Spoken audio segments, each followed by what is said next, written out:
Alhamdulillah, salatu wassalamu ala Rasulillah wa ala alihi wa sahbihi ajma'in. Asyhadu an la ilaha illallah wahdahu la syarika lah wa asyhadu anna Muhammadan abduhu wa rasuluh. Allahumma inna nas'aluka ilman nafi'ah wa na'udzubika min ilmin la yanfa'. Baik. Kita masuk ke babul mubtada'i wal khabar. Bab mubtada dan khabar. Setelah kemarin sudah bahas fa'il dan maf'ulun bih. Kata penulis al-mubtada'u, apa definisinya? Huwal ismul marfu'ul ari anil awamilil lafziyati. Dia adalah isim marfu yang kosong. Al-ari kosong, anil awamilil lafziyati, dari amil-amil yang terlafazkan. Assalamualaikum. Maksudnya ya, apa sebab dia marfu? Sebab dia marfu adalah karena dia kosong dari amil-amil lafziyah tadi. Amil-amil yang amil ini sesuatu yang mempengaruhi i'rabnya isim. Bahasa terjemahannya biasanya sering diterjemahkan dengan penyakit.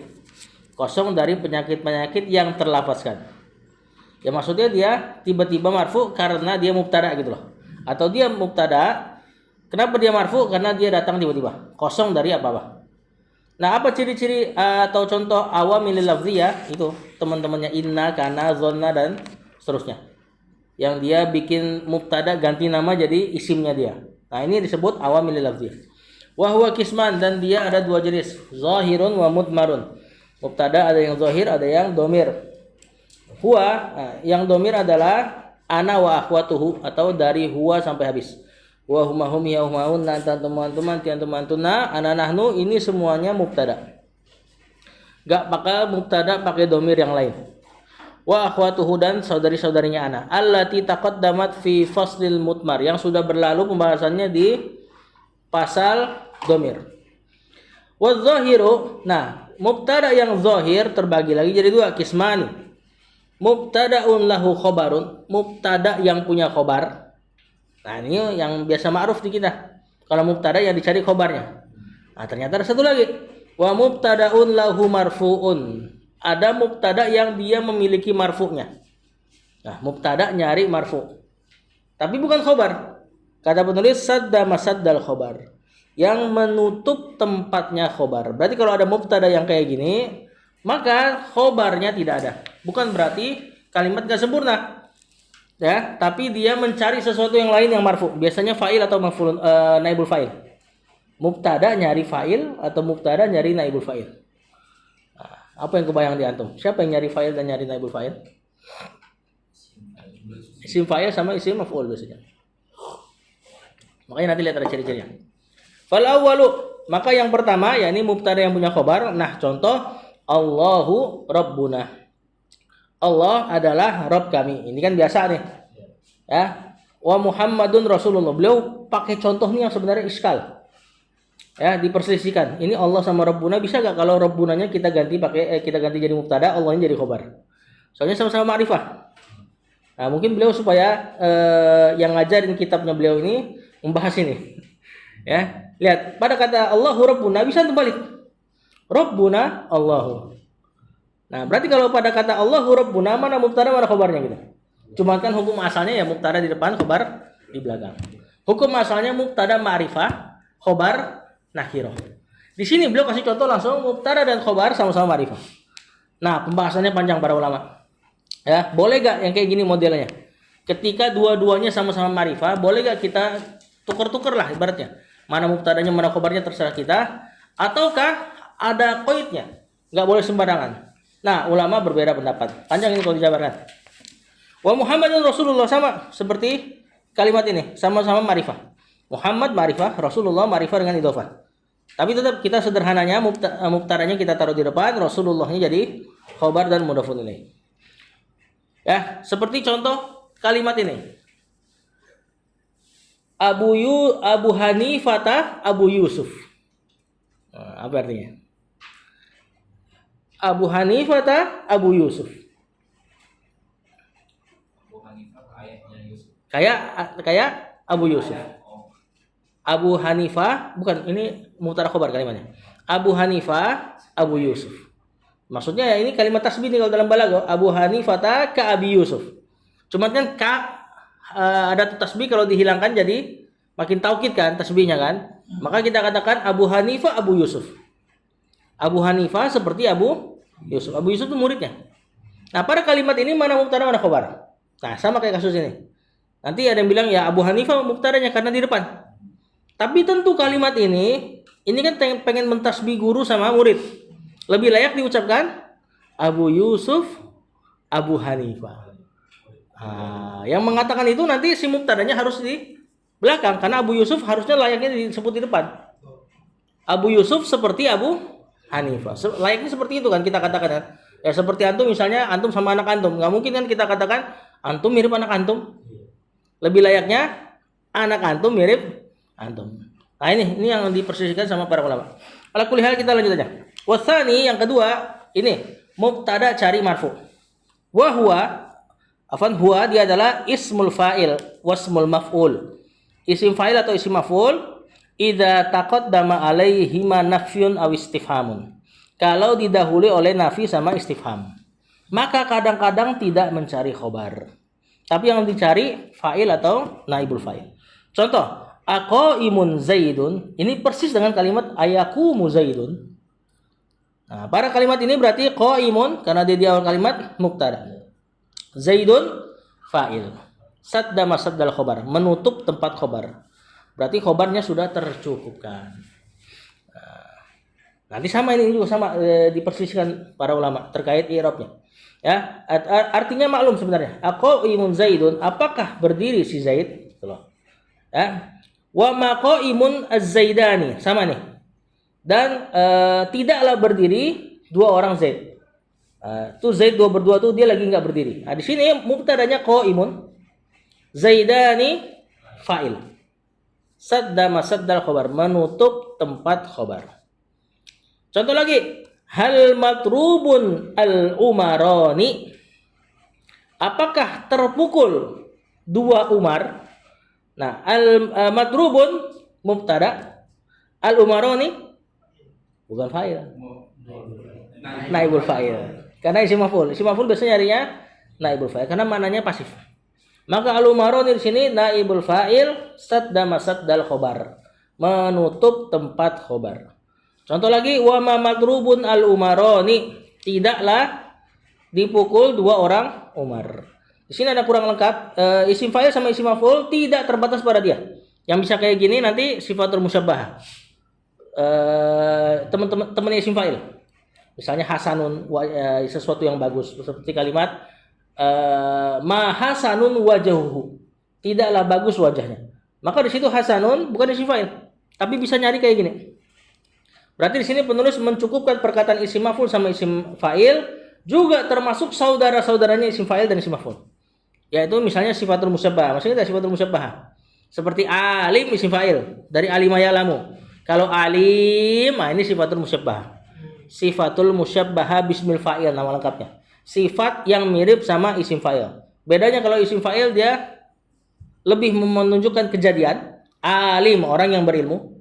Dulunya dia bodoh, kemudian dia berilmu. Kalau sifatul musyabbah lebih langgeng menjadi sifat. Alim, senantiasa berilmu. Makanya Allah pakainya alim sifatul musyabbah. Tidak pakai isim fa'il. Alim. Adapun manusia pakai isim fa'il. Namanya sifatul musyabbah bismil fa'il namanya. Beda yang sigum balago. Nanti beda lagi. Sigum balago superlatif. Nah, kadang-kadang bentuknya wazannya kayak sifatul musyabbah. Nah, kalau isim sudah ada sifatul musyabbah, sigum balagonya nggak pakai wazan itu. Seperti alim tadi sifatul musyabbahnya alim, isim fa'ilnya alim, sigum balagonya alam, alamul ghuyub. Ya. Nah, dia juga bisa seperti itu. Kemudian kata penulis di sini harus didahului pakai nafi atau istifham. Nafinya bisa seperti yang dicontohkan penulis pakai kata maqaimun az-zaidani, kadang juga bisa pakai laisa. Misal, laisa qaimun zaidun misalnya. Nah, gimana i'rabnya kalau pakai laisa? Laisa fi'il naqis. Qaimun isim laisa. Zaidun kalau khabar laisa zaidan. Maka dia jadi fa'ilnya qaimun. Sadda masadda khobaril laisa, menutup tempatnya khobar laisa. Jadinya lebih panjang nanti i'rabnya. Ya, atau bahkan kadang-kadang pakai isim, misalnya goir. Berarti jadinya goiru qaimin Zaidun. Nanti i'rabnya goir mubtada, qaimin mudhafun ilaih, Zaidun fa'il. Sadda masaddal khobar, menutupi tempat khobar. Wallahu alam. Ini kita lewatinnya. Jelimet kayaknya pembahasannya. Kata penulis lanjut. Selain dia jelimet juga pada penerapan kalimat jarang orang Arab mengatakan kalimat-kalimat seperti itu. Qaimun Zaidun biasanya mereka langsung katakan pakai fi'il aja. Ayaqumu Zaidun selesai. Fi'il mudhari fa'il. Kata penulis di situ di kitab ana ada dalam kurungnya ba'dul musawwigot al-ibtida'i bin nakirah. Beberapa pembahasan terkait musawwik. Musawwik ini pelegal, pemboleh. Ya, sesuatu yang membolehkan mubtada dengan nakirah. Tadi asalnya mubtada harusnya ma'rifah. Karena mubtada ini kan musnad ilaih. Kalimat yang jadi topik pembicaraan. Kalau antum mau ngomong sama seseorang, topik pembicaraan pasti harus sudah definitif, sudah spesifik. Maka hukum asalnya mubtada itu ma'rifah. Nah, di sini sebagian alasan mubtada boleh nakirah. Kata penulis la yakunul mubtada'u nakiratan. Mubtada tidak boleh nakirah. Hukum asalnya illa bi musawwigin, kecuali dengan pelegalnya, pembolehnya. Wal musawwighatu katsiratun. Pemboleh mubtada jadi nakirah banyak. Minha diantaranya, beliau cuma sebut beberapanya. Kalau di kitab Ibnu Hisham, kalau nggak salah 20 atau berapa belas gitu. Di sini disebut cuma beberapa. An yataqaddama 'alan nakirati nafyun aw istifhamun. Nah, sama. Salah satu yang bikin mubtada boleh nakirah adalah penafian dan istifham. Makanya dari tadi contoh yang mubtada mencari marfu, bukan mubtada mencari khobar, nakirah. Aqaimun Zaidun, nah kan? Padahal nakirah, qaimun. Kenapa kita nggak irub Zaidun mubtada muakhar, qaimun khobar? Karena memang pada saat itu ada penafian dan ada istifham. Maka nakirah boleh jadi mubtada. Nah, di sini jadi nyambung sebenarnya ini sama pembahasan tadi. Kenapa sih kita nggak irab Zaidun mubtada, qaimun khobar yang dikedepankan? Karena memang nafi sama istifham kalau di depan, maka mubtadanya boleh nakirah. Nah, beliau kasih contoh, ma rajulun qaimun. Apa artinya? Kalau di i'rab kan ma nafi. Rajulun mubtada. Qaimun khobar. Atau enggak katakan naat. Karena kalau jadi naat enggak ada khobarnya nanti. Nah, gimana berarti artinya? Tidak ada seorang pun qaimun yang dia berdiri. Nah, kenapa nakirah boleh pada istifham yang didahulukan atau dinafi? Karena memang ada maknanya. Ketika antum menafikan nakirah berarti kan menafikan seluruh jenis. Nanti kita di usul fikih baru belajar. Isim nakirah kalau dinafikan berarti menafikan secara umum. Nakirah fi siyatin nafi yufidu atau tufidul umum. Nakirah pada kalimat penafian atau istifham, nanti syarat juga sama satu lagi nahi pelarangan, maka memberi makna umum. Nah, berarti menakirahkan mubtada yang dinafikan atau diistifhamkan di sini ada faidahnya. Ya. Makanya dia boleh nakirah. Ma rajulun, tidak ada seorang pun qaimun yang berdiri. Walaupun bisa aja antum pakai lafaz pakai isim la dan khobarnya. La rajula qaimun bisa aja. Contoh lagi yang istifham, wa hal rajulun jalisun, hal harfu istifham. Rajulun mubtada walaupun nakirah. Jalisun khobarnya. Apa artinya? Apakah ada satu orang jalisun yang dia berdiri? Wa qawlihi, oh iya duduk afwan, jalisun duduk. Jazakallahu khairan. Kemudian wa qawlihi ta'ala, dan diantaranya firman Allah Ta'ala, a ilahun ma'allahi. Apa artinya nih?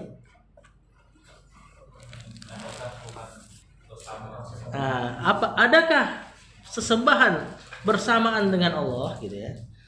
Ini tentu istifhamnya istifham ingkari. Ya, maksudnya adalah apakah ada Tuhan selain bersama dengan Allah? Tentunya enggak ada.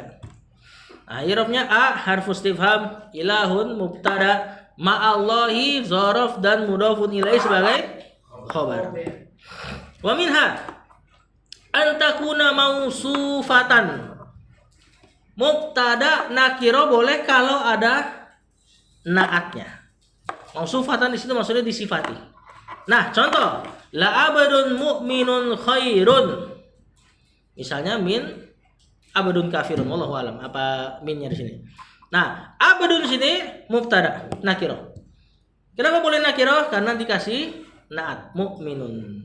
Nakira kalau dikasih naat ya udah agak sempit maknanya. Ya, khairun ini khobarnya. Ya, dan sungguh kata Allah seorang hamba yang mukmin lebih baik ya daripadanya apa ini? Ini ayat apa nih? Surat An-Nur bukan?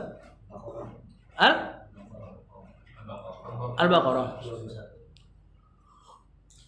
Apa kelanjutan ayatnya?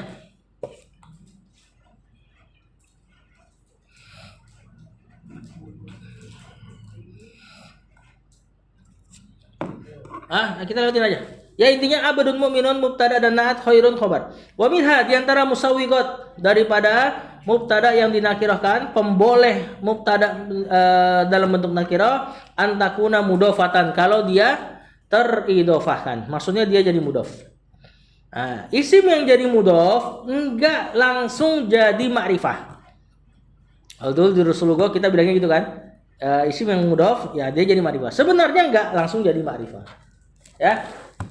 Kalau mudhofnya dengan nakirah, maka dia tidak ma'rifah. Minimal sampai ke mukhassas namanya. Jadi isim paling tidak spesifik disebut nakirah. Kalau spesifik disebut ma'rifah. Ada yang tengah-tengahnya. Dia spesifik juga enggak spesifik juga tapi maknanya udah lumayan sempit. Nah, ini disebut taksis atau mukhassas. Isim yang sudah ditaksis. Seperti ini, khamsu shalawatin. Khamsu shalawatin nakirah idofah ke nakirah, maka ini enggak ma'rifah. Perkataan khamsu shalawatin, apa yang antum tangkap mananya? Salat yang 5. Nah, secara makna mungkin agak spesifik di benak antum. Cuman khamsu sholawat di sini bukanlah spesifik cuman 5 salat. Tapi 5 salat pada jenisnya. Yang antum lakukan salat yang 5, ada berapa? Kalau cuma 5 berarti kita katakan ma'rifah dia. Antum sudah sholat 5 waktu berapa kali? Banyak kan? Maka dia enggak ma'rifah banget. Ini disebut mukhassas, taksis. Jadi jenis sholat 5 waktunya, tapi sholat 5 waktunya yang mana? Belum tentu yang hari ini.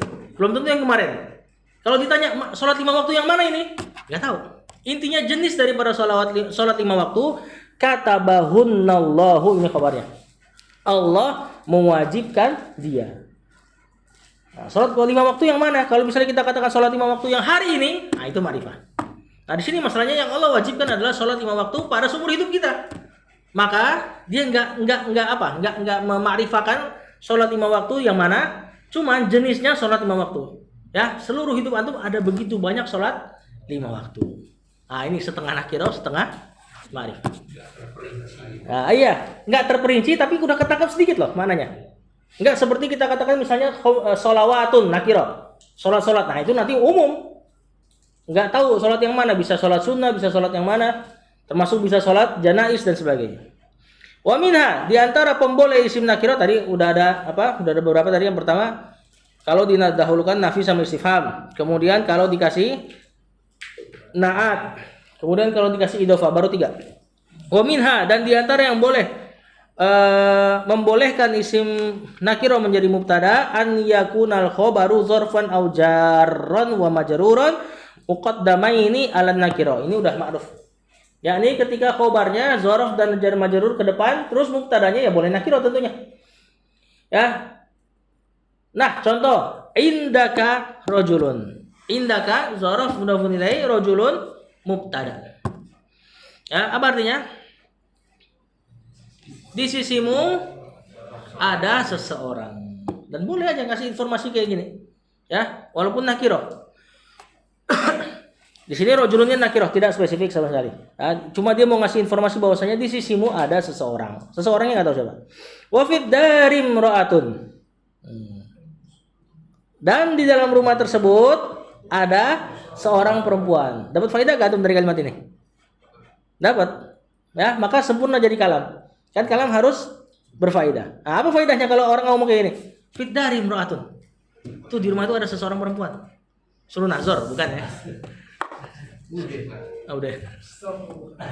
Suruh apa nih? Maksudnya suruh jangan masuk kan intinya. Ya kan? Jangan masuk, ada perempuan di situ. Itu udah cukup jadi faedah pada kalam. Wa nahu qaulihi dan juga pada contoh perkataan Allah, waladaina mazidun, dan di sisi kami ada tambahan lagi. Nanti tinggal dicek nih ayatnya lagi menjelaskan apa. Wala absarihim gisyawatun, dan di atas pandangan-pandangan mereka gisyawatun, ada penutup. Ini orang-orang munafik Allah katakan di awal-awal nih. Wa qad yakunul mubtada'u masdaron muawwalan. Boleh juga mubtada sebagai masdar muawwal. Min an wal fi'li, dari an sama fi'ilnya. Nah, wa antasumu khairun lakum. Antasumu fi'il mudhari mansub kenaan, khairun khobar, lakum jar majrur. Mana mubtadanya? Antasumu. Kalau ditakwil jadi masdar. Soma yasumu masdarnya som atau siam. Fa'il pada fi'il yang ditakwil jadi mudhofun ilaih. Jadilah dia kalau menulis bilang saumukum. Bisa juga antum bikin jadi siyamukum khairun lakum. Kenapa? Udah masih ingat gak? Kenapa nggak disebut langsung aja saumukum khairun lakum di Al-Quran? Kenapa Allah pakai wa antasumu khairun lakum? Kenapa Allah nggak katakan siyamukum khairun lakum?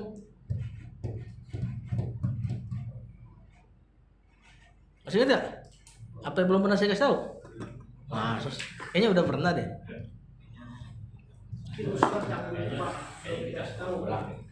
Mungkin Ustaz lupa kalau kita lupa. Apa perbedaan isim sama fi'il pada maknanya? Ya kalau melekat berarti terus menerus. Iya benar, isim subut wastimror, nempel dan terus menerus. Kalau fi'il ngasih mana? Hudus, kejadian. Nah di sini ini ketika puasa belum wajib. Allah mentargib mereka. Kalau kalian puasa nih itu lebih baik bagi kalian. Walaupun nanti di ayat setelahnya langsung wajib ya. Kan sebentar doang tuh. Puasa hukumnya sunnah tuh sebentar doang. Puasa Ramadan. Allah ungkapkan pakai fi'il biar mereka ngerasa ini tuh sebentar doang loh. Bulan Ramadan aja. Setelah itu nggak ada puasa lagi kan. Makanya Allah ungkapkan pakai fi'il. Seandainya pakai isim, mereka akan menangkap ini perkara yang terus menerus nih gitu loh. Makanya Allah ungkapkan pakai fi'il. Sama kayak umirtu an uqatilan nas. Umirtu an uqatila. Apa artinya? Saya diperintahkan an uqatilan nas. Ya hatta yashhadu an la ilaha illallah. Sampai mereka mengucapkan syahadat la ilaha illallah wa anna muhammadar rasulullah wa tuqimus shalah wa tutiyaz zakah. Fa idza fa'alu dzalik asmamini dima'ahum wa amwaluhum. Kalau mereka melakukan asyhadu an la ilaha illallah, menegakkan salat, kemudian bayar zakat, maka aman bagi mereka darah dan harta mereka. Ini hadis kalau kita maknai terjemahan, wah gila juga nih. Rasulullah SAW diperintah untuk memerangi manusia sampai syahadat. Berarti kalau belum syahadat, perangi. Gitu gak maknanya? Enggak gitu. Kalau belum syahadat berarti langsung diperangi. Kalau nggak mau ya udah. Tapi tadi kata Rasul, saya diperintah untuk memerangi sampai mereka syahadat. Kalau nggak mau kena zakatnya aja. Pajak. Pajak itu bukan, itu pakai isim Pakai fi'il. Pakai fi'il. Umirtu an uqatila. Maksudnya kalau terjadi perang, maka aku diperintah untuk memerangi sampai mereka bersyahadat. Kalau terjadi perang. Kalau nggak terjadi perang ya dakwah. Kemudian bisa ada tahap setelahnya kan, kalau dia nggak mau didakwahi jizyah. upeti. Kalau nggak mau dijizya baru terjadi perang. Nah, ketika terjadi perang, aku diperintah untuk memerangi manusia hatta yashhadu an la ilaha illallah. Nah, kalau kita terjemahkan bebas, umirtu an uqatilan nas, saya diperintah untuk memerangi manusia. Ini buku dikasih, misalnya terjemahan ini dikasih ke kaum muslimin dan dia nggak belajar sirah, bisa jadi ekstremis ini. Bahkan ini diantara dalil yang jadi sebab ekstremis beberapa orang, ya, yang menganggap ya kaum muslimin sekarang ini nggak tegas, nggak menjalankan hadis itu katanya. Padahal hadis itu pakai fiil, umirtu an uqatilan nas. Kalau terjadi perang, maka saya diperintah untuk memerangi manusia sampai mereka bersyahadat. Seandainya Rasul mengatakan umirtu bi qitalin nas, nah itu konsekuensinya kita harus perangin dulu sampai mereka masuk Islam. Nah, tapi alhamdulillah ya Rasul SAW pakai fiil. Ya, kalau nggak pakai fiil, pakai isim terus menerus, kita akan memerangi terus mereka. Bahkan Ustaz Zainuddin mengatakan itu hadis juga diantara maknanya mendorong mujahidin saat itu untuk berperang mengajak manusia syahadat. Jadi niat perangnya kalau terjadi perang, niatnya untuk mensyahadatkan manusia. Jangan sampai ada niat ghanimah, jangan sampai ada niat itu dan sebagainya. Wallahu a'lam.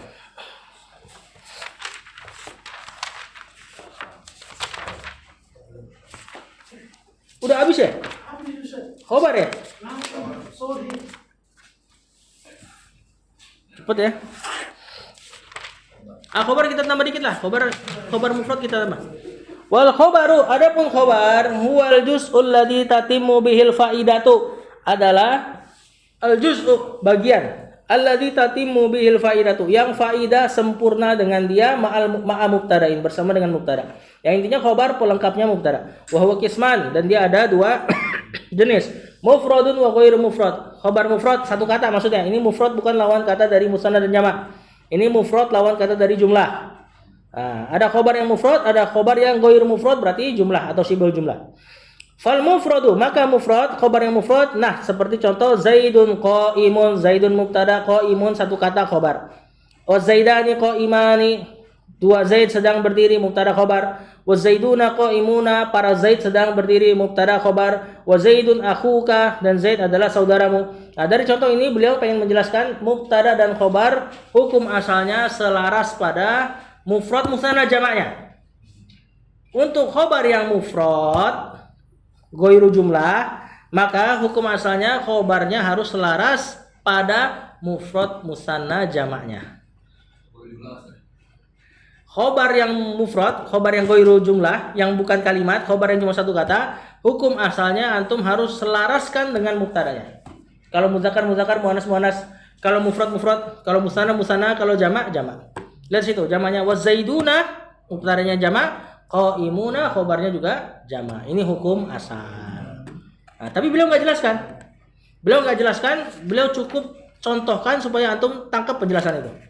Nah, di sini kan setelah ini langsung beliau katakan ghairul mufrad, khobar yang kalimat. Nah, ini pekan depan aja. Khobar yang kalimat buat pekan depan aja.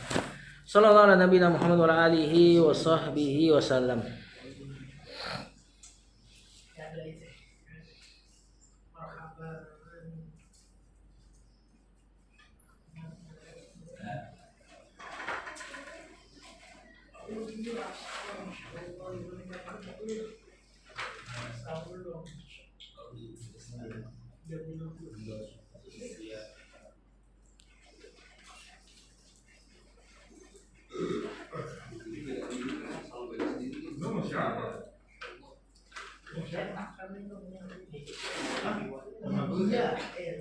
Memang masukkan MB.